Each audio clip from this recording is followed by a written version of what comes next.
Most people think Auschwitz was the worst the Nazis built. But one survivor, who endured both Auschwitz and Treblinka, said Auschwitz was a park walk compared to Treblinka. Why? Because Treblinka wasn't just a death camp. It was a factory of cruelty, designed not just to kill, but to crush. And behind it all stood one man, Christian Wirth. In the previous episode, we talked about men like Ivan the Terrible, Kurt Franz, and August Mita, guards who were sadists by nature. But in Treblinka, even those who weren't, like Franz Suchomel, ended up driving people into gas chambers. Why? It was part of Operation Reinhard, the Nazi plan to immediately exterminate the Jews of occupied Poland. No forced labor, no striped pajamas, just death on arrival. A system so brutal that even hardened survivors struggled to describe it. Herschel Sperling, a Polish Jew who survived both Treblinka and Auschwitz, put it simply, Auschwitz was a park walk compared to Treblinka. He saw babies torn apart by hand, prisoners whipped beyond recognition. In Auschwitz, atrocities usually happened during special operations or reprisals. In Treblinka, they were part of the daily routine. Another survivor recalled how one SS officer would regularly show up to evening roll call alone because he had executed every worker in his unit that day. In Treblinka, murder wasn't a byproduct. It was the only purpose of the camp. So who made it this way? Christian Wirth wasn't a nameless bureaucrat. He was the architect of Operation Reinhard, the man who personally inspected Treblinka, Belzec, and Sobibor. He had started his career as a policeman, already notorious for his methods during interrogations. Later, he became one of the leading figures in the T4 euthanasia program, where the Nazis experimented with mass killing of the mentally and physically ill. There, Wirth introduced the first gas chambers, disguised as showers, and developed his preferred killing method, carbon monoxide. When he took over Belzec, he improved it. No longer did they need bottled gas. Now they piped exhaust from a tank engine into sealed rooms. It was slower, messier, and often failed. But Wirth was proud. He refused to switch to Zyklon B, the more effective gas used in Auschwitz. This was his method, and no one would tell him otherwise. Wirth didn't just design gas chambers, he engineered a system of psychological terror. While Auschwitz commander Rudolf Höss carefully maintained the illusion of showers to keep victims calm, Wirth didn't care. His approach was to shock, disorient, and dominate. From the moment the train doors opened, prisoners were beaten as they stepped onto the platform, stripped under screams, and whipped all the way to the gas chambers. He used the same shower deception, but with far less concern whether it worked.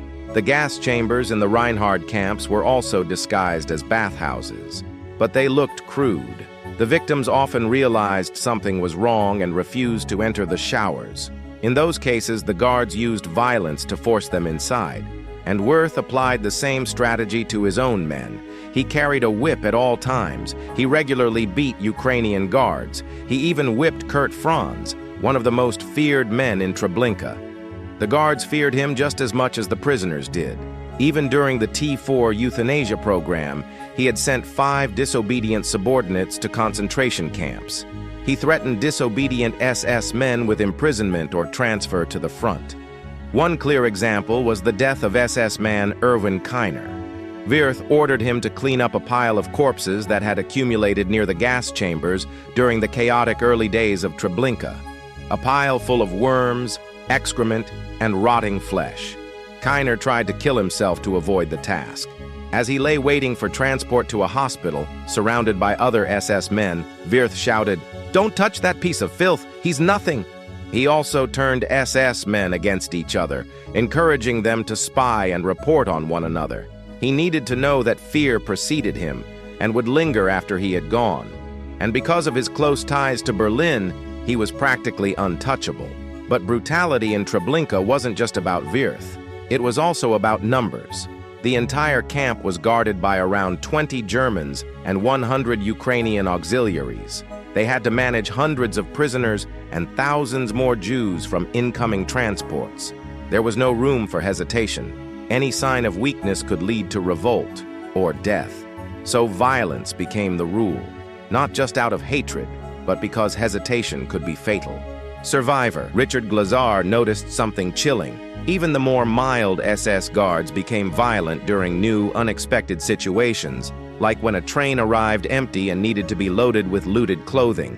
Stress triggered brutality, and brutality became habit. The Germans didn't trust their Ukrainian auxiliaries. Many were former Soviet POWs, cynical, poorly trained, and often hostile.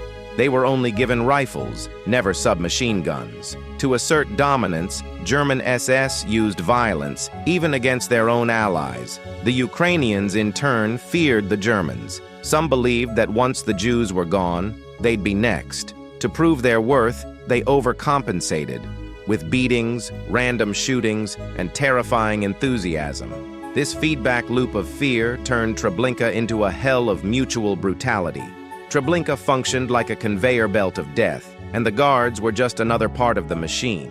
There was no silence, only blood, screams, corpses. Alcohol was common, so was emotional numbing. What started as horror became routine. What was once unimaginable became mechanical. Franz Suchomel, one of the few SS men who later spoke honestly, cried when he first saw the bodies. But within weeks, he was helping march people into gas chambers. He also stressed the true importance of Wirth. If only someone had had the courage to kill Christian Wirth, then Action Reinhard would have collapsed. Berlin would not have found another man with such energy for evil and nastiness. Treblinka wasn't just a place of mass murder. It was a system built to dehumanize both its victims and its perpetrators. A machine of death and of disintegration. If you haven't seen Part 7, watch it now to learn how ego, sadism, and propaganda laid the groundwork. And if this helped you understand the machinery of cruelty, subscribe for more episodes of Treblinka Explained. And if you like my content, consider supporting this channel by becoming a member. Thank you and see you next time.